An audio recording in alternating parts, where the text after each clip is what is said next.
What sparks your soul? Join us for an intimate conversation about discernment inspired by Disney Pixar's Soul, featuring Jesuit scholastic Tim Breen. Tim is from the Los Angeles area, but is now on the other coast studying theology at Boston College.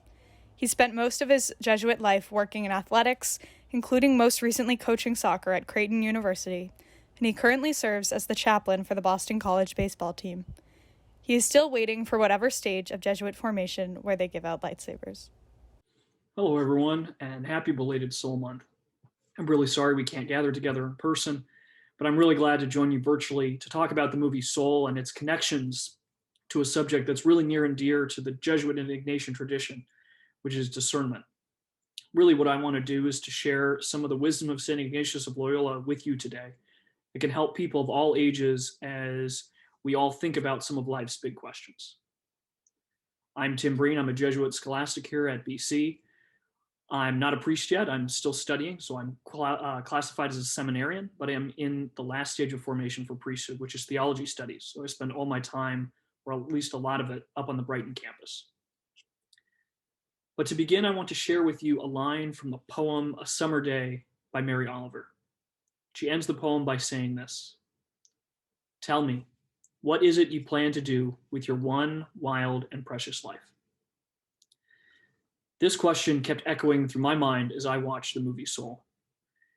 In the end, it's the question that I think is at the heart of the movie, and it is a question of discernment. When my Jesuit community, the guys I live with, sat down to watch this, I was expecting really just a nice, heartwarming Pixar escape from the pandemic. But instead, I was pleasantly surprised to have the movie present some really deep themes, including about death and the meaning of life. So as a married friend of mine told me, maybe this movie is not for kids, but it does give all of us some really good things to reflect on. So what is discernment? Even outside the Jesuit and the Catholic context, discernment is just about making reflective and informed decisions.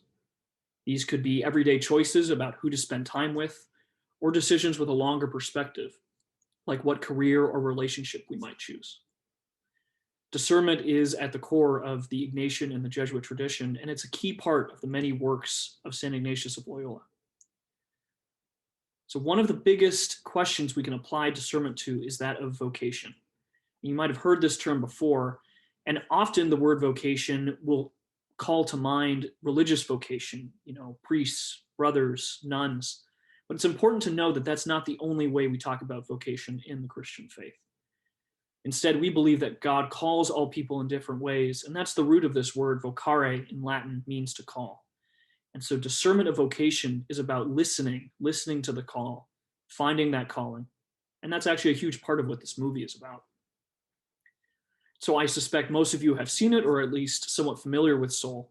But just to sort of sum up what I'm talking about, at the heart of the movie is we have some really compelling characters who are working to understand their place and their purpose in the world. And this question of calling and of life vocation that many of the characters confront is framed around this concept of the spark. So we follow the main character, Joe Gardner, as he goes through his own discernment about his life. He's an aspiring jazz musician who spends his days as a music teacher, and he's just finally gotten the opportunity to play his dream gig when he falls down a manhole and ends up in the afterlife and confronts questions about his life path. His experience in the movie is one of ongoing discernment. But there are two characters whose lives really give us some great wisdom on discernment that I want to talk about. The first is the soul that Joe mentors, number 22. And the other is Des, Joe's barber.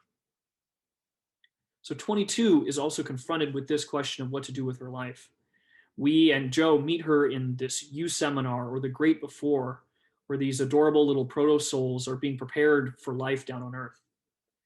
These souls explore this space and receive their personality traits before being paired with a mentor to help discover their spark, which is that final trait that completes a pass that shows the Great Before has certified this soul as ready to go to Earth and live a life.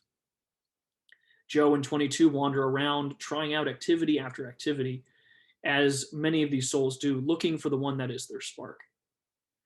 Joe becomes the mentor for 22, who has yet to find hers, though. She's spent centuries in the Great Before, frustrating many famous mentors before Joe, Gandhi, Lincoln, and even Mother Teresa, who have tried unsuccessfully to help her discover what her spark might be. So at this point in the film, Joe comes to see his goal as helping 22 to discover what her purpose is so that she can go and fulfill it on Earth. I think it's not too difficult for any of us who have struggled or are struggling with questions of vocation to relate to a character like 22. I certainly felt that way as I watched and as I was reminded of my own vocational discernment and my own endeavors to discover what my spark might be. It was in my time discerning my vocation in college and asking myself these questions that I first encountered that quote from Mary Oliver: "Tell me, what is it you plan to do with your one wild and precious life?" I think that quote was offered to me out of a spirit of encouragement, but I found it really to be quite intimidating, to be honest. It seemed like such a big question to answer. And as a young college student, I found myself wondering, with so much life ahead, why is it so daunting to have to make this choice now to commit to something? And it prompted another question that I'd love to see the film look at. And that is, what if I picked the wrong thing? And that's where the other character I really love comes in, and that's Des, Joe's barber. Having escaped back to Earth from the great before, Joe and 22 meet catastrophe when Joe wants to cut his hair and tries to talk 22 through helping him do it. It unsurprisingly ends in disaster, and as someone who has been cutting my own hair during this pandemic, this might have been the most relatable and realistic part of the whole movie, to be honest. So they seek out Des to help solve this problem of the haircut, but also end up getting some help on the problem of the question of the spark. Joe's been thinking he has this concept all figured out, that we are all born with something particular, this special purpose that we have to discover. And so Joe identifies Des as someone who must have easily figured out the answer to this question for himself. Talk about a spark, Joe says. This guy was born to be a barber. But Joe and 22 experience something unexpected when they go to talk to Des. During the haircut, 22 muses about this question of the spark and of vocation, giving voice to many of us who have struggled to discover our own purpose. If people are born to do a particular thing, how do we figure that out?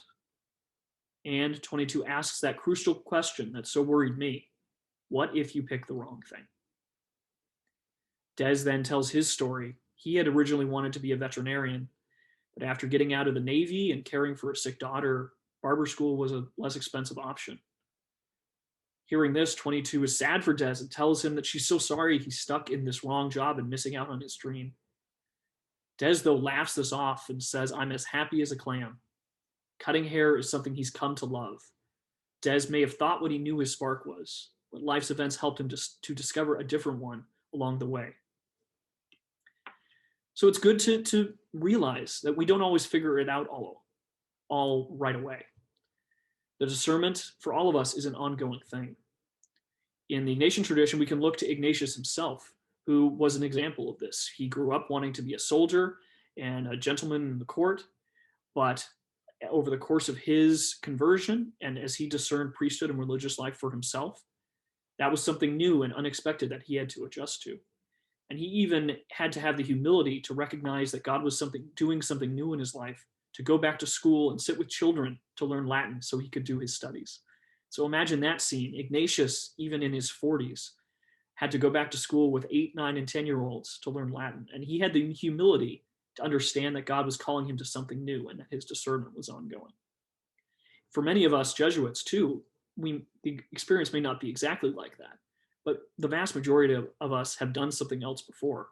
I've lived with guys who had full, long careers of being lawyers and doctors before being Jesuits, but that discernment was an ongoing thing, and discovering that call, that spark, was an ongoing thing. So when I think back to the person I was in college as I wrestled with vocational discernment, I really wish I could recommend this movie to myself.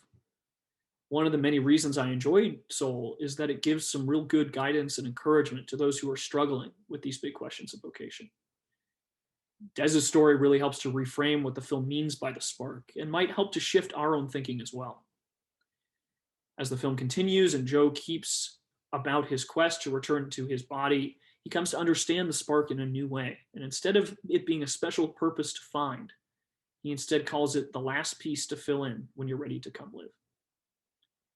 I think talking about passion and vocation in this way reframes how we might think about that question of Mary Oliver. We might be tempted to think of discovering our vocation as discovering one particular thing that we were born to do. But discerning a vocation is not the same as solving a puzzle, which we either succeed or fail at doing. And unfortunately, that's often the way it's presented to us as young people, sometimes even by counselors, parents, friends, and family. And if Des had thought this way, he might have found himself unhappily wishing he were a vet rather than the spectacular barber that he came to be. So it might be helpful instead to look at this discernment, this vocational discernment, in terms of spark. So this movie gives us a wonderful parable about vocation and what it means to discern. But you might ask, how do we get to that point? How do we discern our call, our vocation, our spark? We're probably, hopefully, not going to fall down a manhole and have this kind of near-death experience that Joe has. But below the surface, this film actually points to many elements of Ignatian prayer and discernment that can help in any discernment process. And this is actually not an accident. One of the directors, Pete Docter, relied a lot on Father James Martin's book, The Jesuit Guide to Almost Everything, which speaks very well about a lot of the concepts of Jesuit and Ignatian discernment. We can see elements of Ignatian prayer and discernment throughout the movie. And the best example is the film shows a really good understanding of consolation and desolation as signposts that we need to be attentive to in our discernment. If you're not familiar with these terms, St. Ignatius describes consolation as the lasting feelings of peace, deep joy, and contentment, and connection to God and others. Desolation is the opposite. It's feelings of disquiet, dryness, and distance from God. Real reflective attentiveness to these movements, these feelings, can help us in our discernment to help us know how to become more ourselves and closer to God. So Joe and the other characters do not use these terms, but we can see, especially Joe's life, being guided by a growing awareness of these moments of joy and disquiet. After he plays, finally, the gig he's been dreaming of, he experiences dryness afterward. And a reflective moment helps him to realize that his consolation, his joy, isn't just from playing piano, but also from his relationships with his friends, his family, his students, and even 22. And these all become very important data points for anyone in doing discernment. Another way the film talks about consolation is the concept of the zone. In the midst of experiencing their spark, we see various characters being caught up in the zone, in the flow. And it's this space between the physical and the spiritual where everything just seems to click into place. In the film, it's mostly experienced by artists, especially musicians. But this experience of flow can be found in many different ways. You might have experienced it yourself somehow in your life. Maybe it comes when you're working on an assignment and everything comes together. Or maybe it's through your art, through your singing, through the things that you really love to do. You just have that moment where it all clicks. For me, I've really experienced that zone, that flow in sports. Athletics has always been a big part of my life, and I've been so fortunate to continue my involvement in my ministry as a Jesuit. But I especially think back to my time playing soccer, which every now and then, but definitely not all the time, there were games or practices where everything just seemed to fall into place. Everything's moving smoothly. It almost feels like you know what will happen before it does. You always know where the next pass needs to go and what the next play needs to be. I'm now the chaplain for the BC baseball team, and I also played baseball when I was younger. And in baseball, we often talk about this zone, especially I think of being a hitter, and that those times when the ball just seems bigger and easier to see and everything just comes so smoothly and the swing is just right. This feeling of rightness is this special kind of consolation that can help point to the transcendent and to God. So if we're really attentive to these different movements that our experiences elicit in us, we can begin to hear where that call from God is coming. But again, God's call to us is not necessarily to one thing or another, but rather to a life well lived. So instead of trying to solve a puzzle, God wants us to have the freedom to piece together what our passions are in order to discover what a fulfilled life will look like for us. God's desire is not to impose something on us from the outside. God instead calls us through our passions, through our sparks. And that's how we can do honor to the gift of life God gives us. My own experience of this goes back again to my time in soccer. My mom imparted a love of soccer to me at a very young age, and so it's been a huge part of my life for as long as I can remember. But after time and age and injuries, and as I discerned my Jesuit vocation, it seemed like that was something I was supposed to leave behind. But I found my way back to the field when I was in philosophy studies, when I was asked to be a chaplain for the men's soccer team. And then my superiors recognized how much this continued to give me life, and I began to too. And so they encouraged me to continue to pursue it within my Jesuit life and ministry. And I'm so thankful to have spent so much of my Jesuit life, nearly every year of my formation, working with sports teams in different ways. And I'm so thankful to be able to continue to engage with this spark that I've discovered for myself, while also still living life as a Jesuit. So my life in athletics, both before and after becoming a Jesuit, has continued to form me and be a big part of me, help me grow in many ways, including in my spiritual life. That these sports, this part of my life has continued to be a spark through which God has called me to be a minister. And so for you students, as you're going through discernment in your lives in these days, first for you who've been here at BC a little bit longer, who are ending your time and getting ready for the world outside, and you're asking yourselves these questions about passion and vocation, I invite you to really consider the lives of Joe and Des. Their stories are united by a willingness to continue to discover what spark and passion meant for them. And they were able to overcome fears of experiencing something new and different and an ongoing lifelong discernment. So I encourage you not to let fear get in the way of you asking yourselves these questions. These questions of what to do with your life, about what really moves you, what makes you happy, are probably a lot closer to you right now and more urgent as you prepare to leave BC and move into the next phase of your life. But know that if that dream job doesn't materialize right away, or if the thing you thought was your dream job still gives you those feelings of disquiet and desolation, that's okay. Think of the wisdom of Des and of Joe too, that there's always an ongoing opportunity to continue to discern, to continue to reflect, to continue to discover. For those of you who are earlier in your time here and really just starting out the college experience, I invite you to really look at 22 and her journey and her discovery.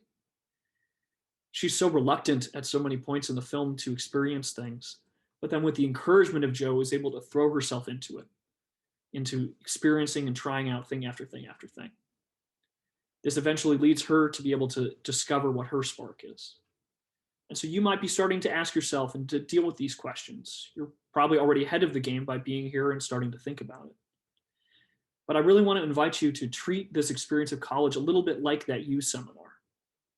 A key part of Ignatius's wisdom about discernment is that we need to try out different things and then be attentive to the reactions, the consolations and desolations that they cause within us.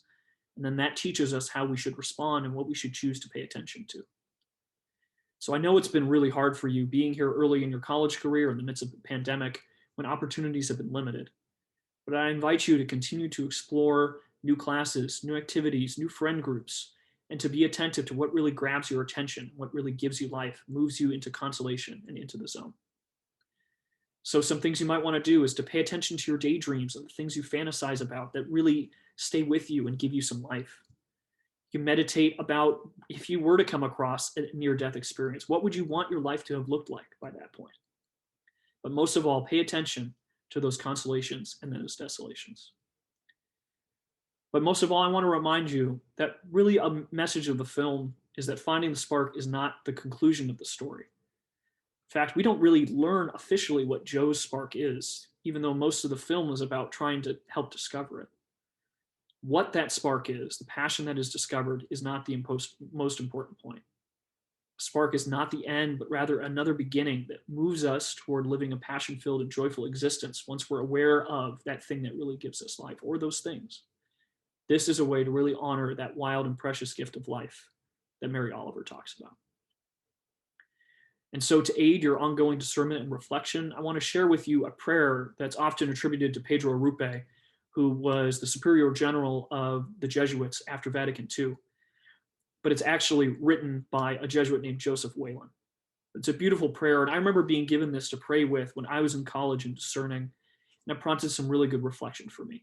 And it goes like this. Nothing is more practical than finding God, than falling in love in a quite absolute final way. What you are in love with, what seizes your imagination, will affect everything. It will decide what will get you out of bed in the morning, what you do with your evenings, how you spend your weekends, what you read, whom you know, what breaks your heart, and what amazes you with joy and gratitude. Fall in love, stay in love, and it will decide everything. Really, everything I've talked about today, I think, can be found in this one prayer. You can look at it and see how much it matches the lives and the experience of people like Joe and Des. But it can also be a tool for your own reflection, to be attentive to things that you fall in love with, the things that really move you with joy and gratitude. Especially, it can help you to really reflect on how you spend your time. As I've grown older, I've recognized that how we spend our time is something so important, so valuable. So pay attention to how you choose to spend your time, both on what you've chosen to spend your time with in the past and what you want to spend your time with now and going forward. So please know my prayers for you all as you undergo whatever discernment, whatever questions you need to think about these days, as you go about this experience of discovery, however long that might be. So I encourage you, be open and be attentive. Here's a few reflection questions that might help your own prayer. In your time in college so far, what has really drawn authentic interest for you? Can you point to something in the last few years of your life that has really surprised you with joy and gratitude? Have you had an experience of flow or of the zone? Where have you found consolation or desolation? Who is a mentor who has helped you or can help you on this path, this journey?